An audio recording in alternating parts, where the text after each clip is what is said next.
Tonight on Business Live, latest data from the Bank of Ghana shows first quarter revenue exceeding the target by 3 billion cedis more than pre-pandemic levels, supporting economic rebound claims.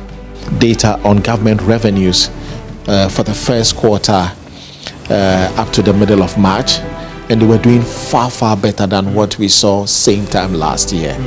The gap in there is about 3 billion more revenues had come in.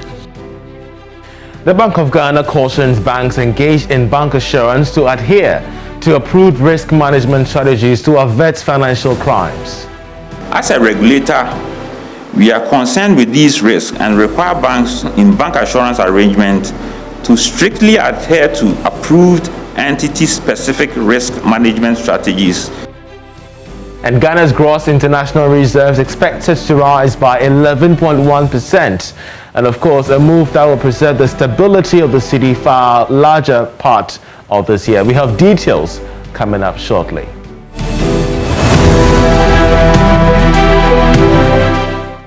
Hello and welcome to the program. I'm Charles Aite with the details. Latest data from the Bank of Ghana continues to support claims of a strong rebound in the economy. Now, the data further shows that the economy may now have recovered significantly from the shocks of the first wave of COVID-19. Figures show that the country has exceeded its target by 3 billion cedis compared to the same period for last year. Philip Abredu-Otu is the Director of Research at the Bank of Ghana. The governor said that based on the data he saw, he had seen business confidence data, he had seen consumer confidence data. Actually, business confidence and consumer confidence softened a little bit. It softened because at the time that we went into the market to get the information from respondents, we had the specter of the second wave moving around, and in the first quarter we saw more deaths than we had ever seen in this country. Last year we did not see that much, so that specter of the second COVID coming, more people dying, it sort of dented business and consumer confidence.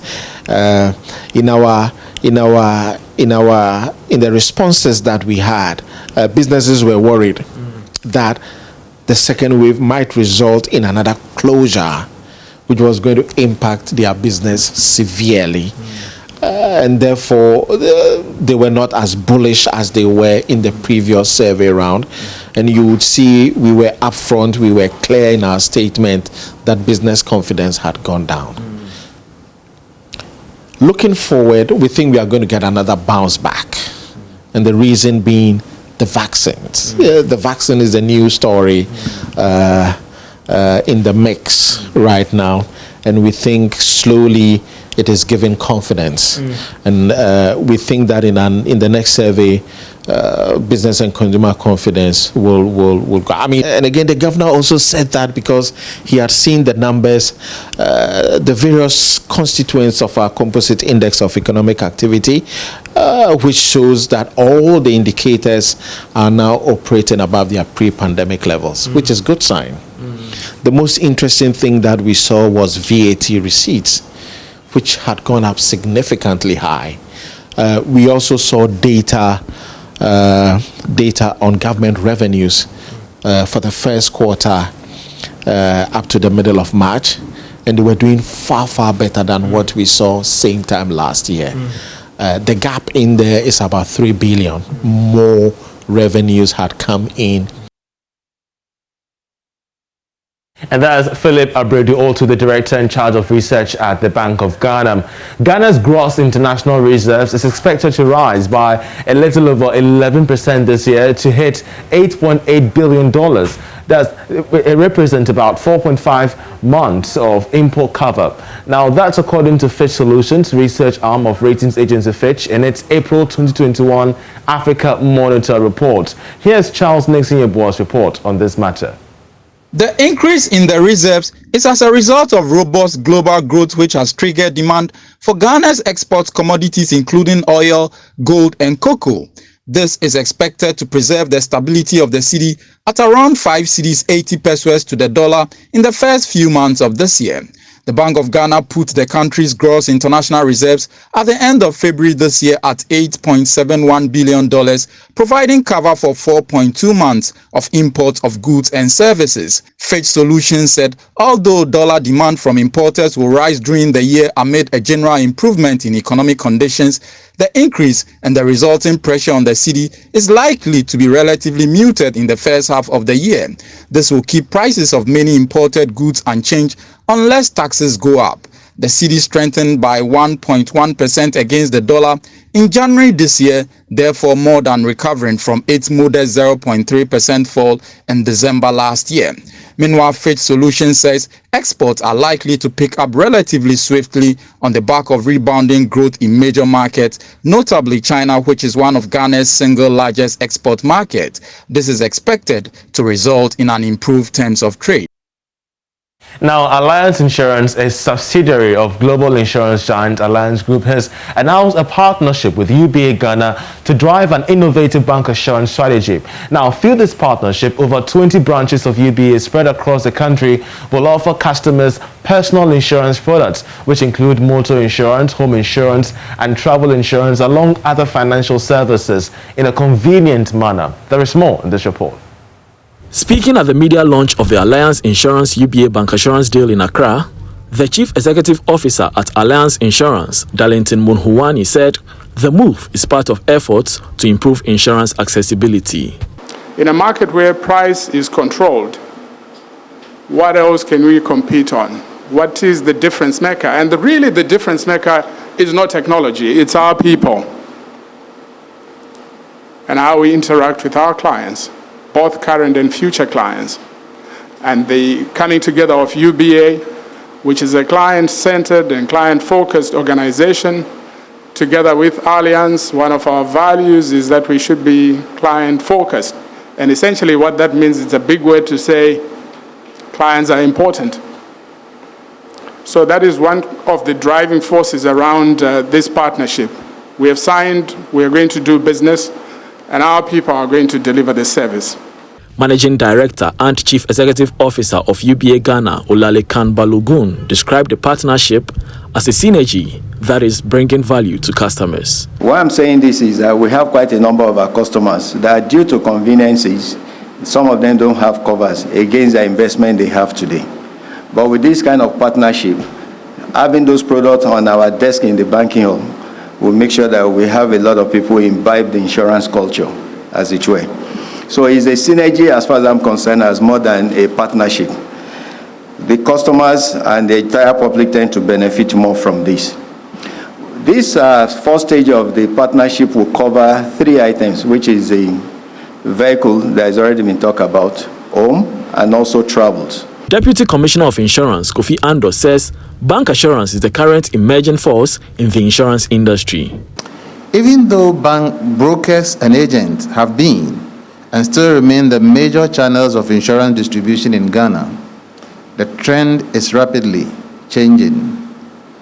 Bancassurance and the mobile phone are the current emerging forces. For example, bancassurance partnerships generated about 271 million cedis worth of premiums in 2020, up from under 150 million in 2016. Again, in 2016, bancassurance generated about 7% of all life insurance premiums.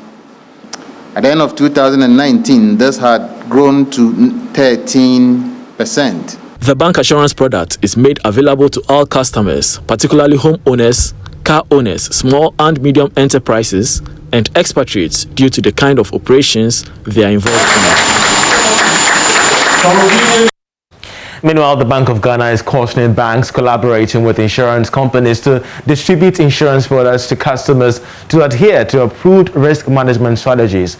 According to the head of banking supervision at the Central Bank, Osei, this will help mitigate any form of financial crime perpetrated under the bancassurance. He spoke at the launch of the bancassurance partnership between Alliance Insurance and UBA. Globally, Although bank assurance has developed on an unequal pace, it is evident that it provides clear benefits for insurers, banks and customers, and it is expected to continue to grow. Worldwide, however, there has been some concern with bank assurance arrangement, including the risk that product design may be vulnerable to financial crime or money laundering when early termination is not punitive enough, especially when policies are purchased with high cash values. Another risk is risk of not identifying unusual suspicious transaction, noting that insurance packages are susceptible to financial crime such as AML. As a regulator, we are concerned with these risks and require banks in bank assurance arrangement to strictly adhere to approved entity-specific risk management strategies put in place to minimize the likelihood of occurrence of these undesired events, if not to eliminate them. Permit me to advise that it is important for banks to educate their customers in such partnership arrangements for the provision of bank assurance.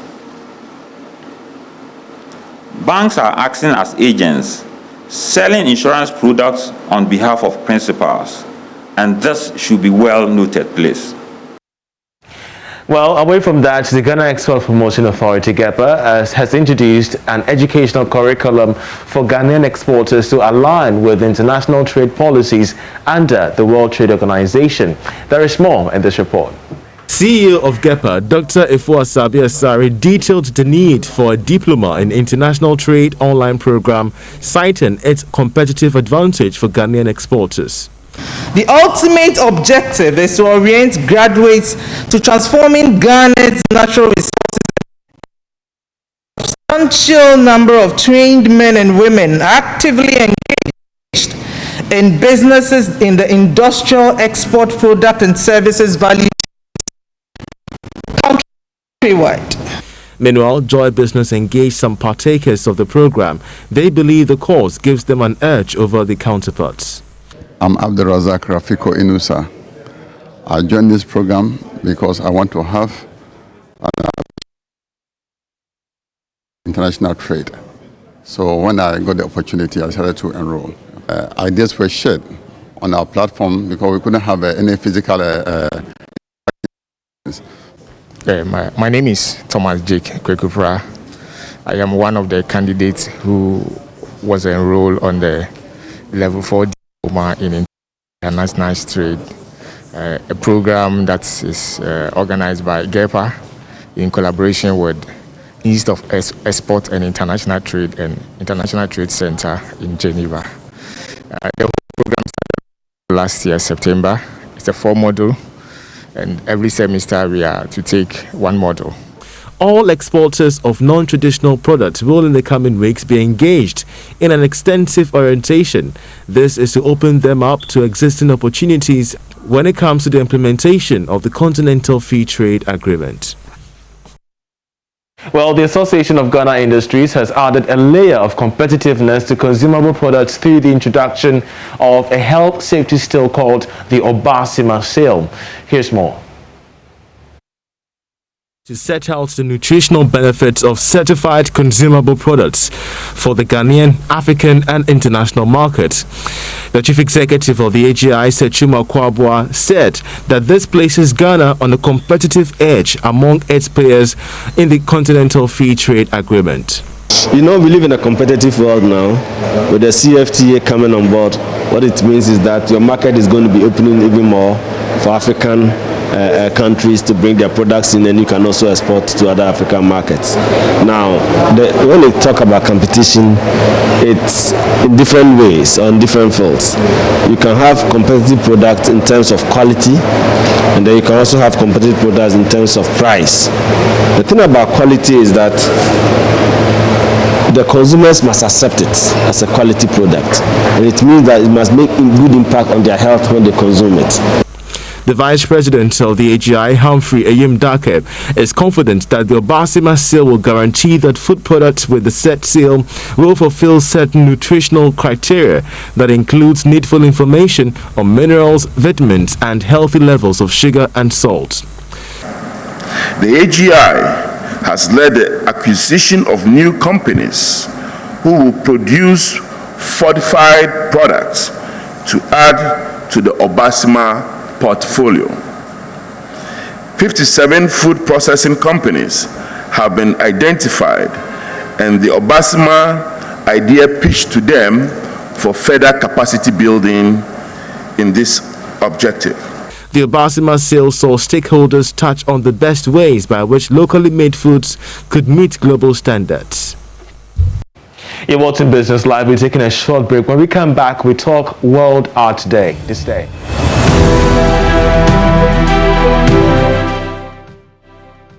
And you're welcome back. The World Art Day is celebrated each and every year on the 15th of April to promote the development, diffusion, and enjoyment of art.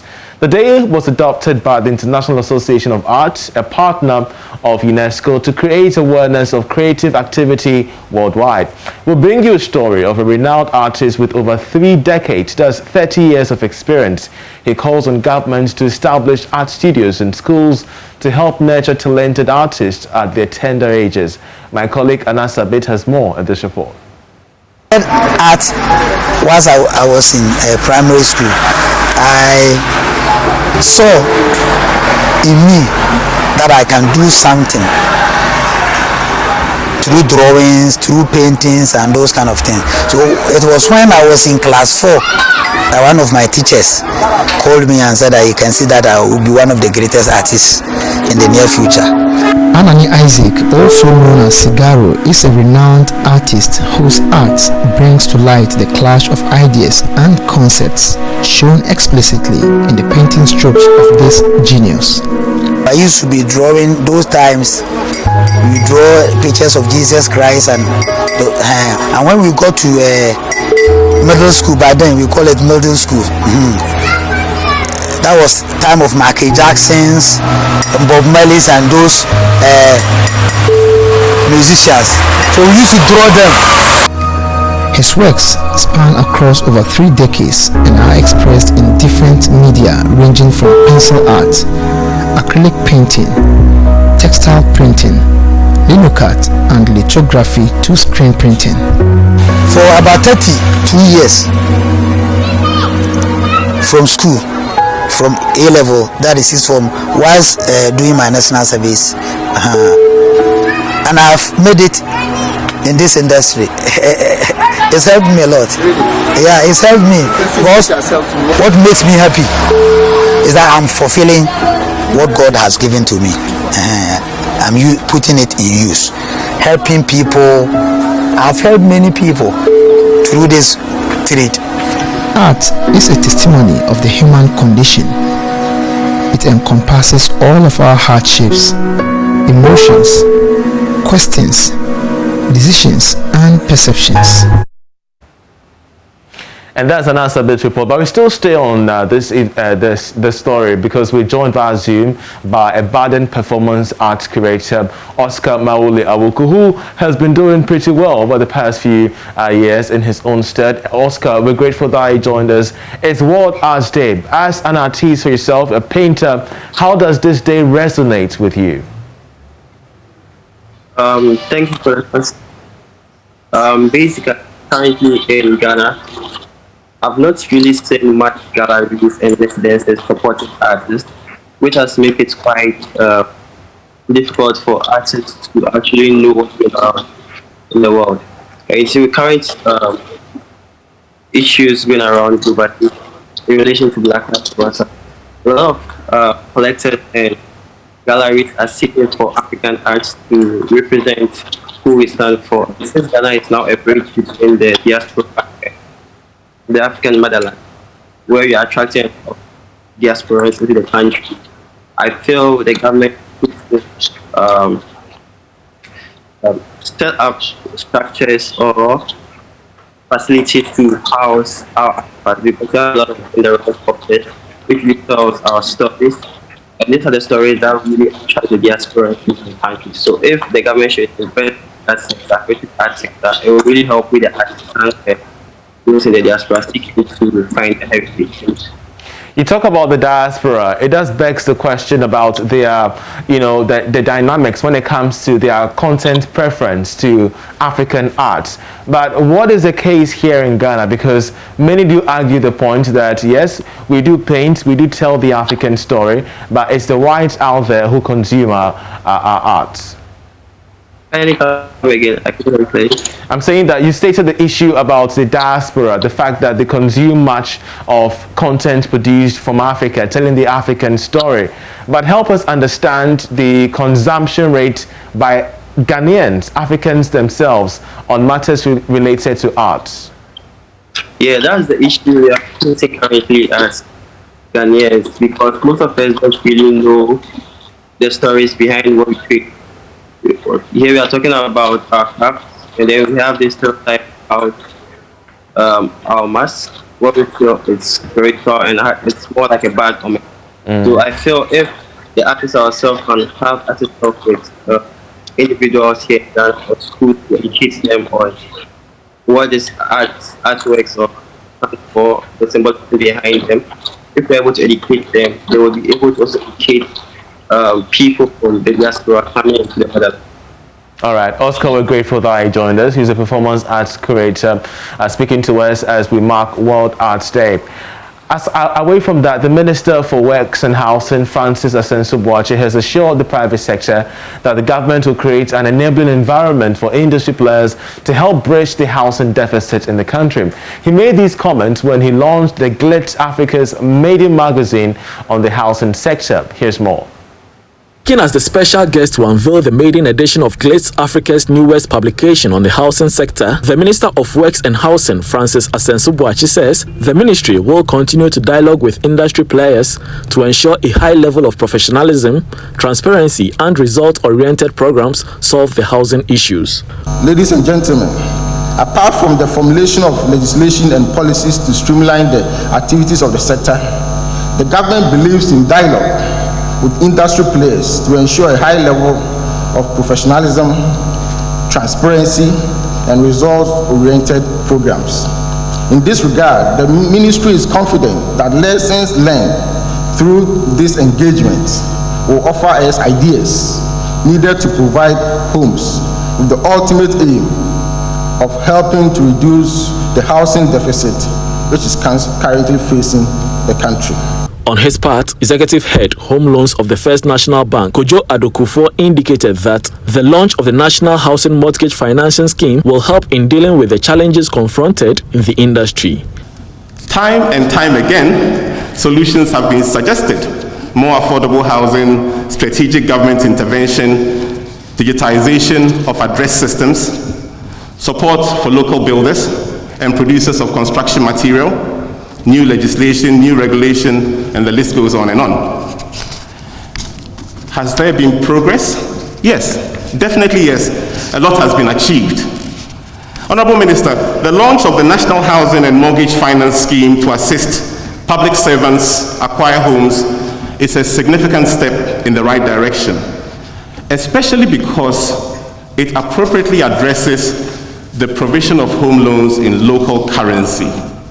This is a real game changer. Nicholas Brown's report for Joy Business. Now, the U.S. Ambassador to Ghana, Stefan Sullivan, has revealed that there is a $300 million loan facility available to support micro, small, and medium enterprises in Ghana. According to her, $10 million is the allocated amount per business. The ambassador made this known at the opening of Dominos Pizza at East Legon.